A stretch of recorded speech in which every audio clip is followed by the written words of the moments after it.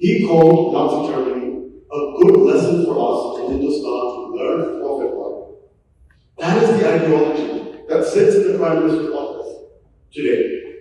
That is the legacy his leadership lies on. From the ashes of the Gujarat riots in 2002, where Mr. Modi presided over the slaughter of 1,000 Muslims, the destruction of the Babri Masjid, their playbook has remained consistent. Power is consolidated by manufacturing a permanent enemy. Their version of a Hindu Rashtra, a pure ethno-religious state, cannot exist without Pakistan. They need Pakistan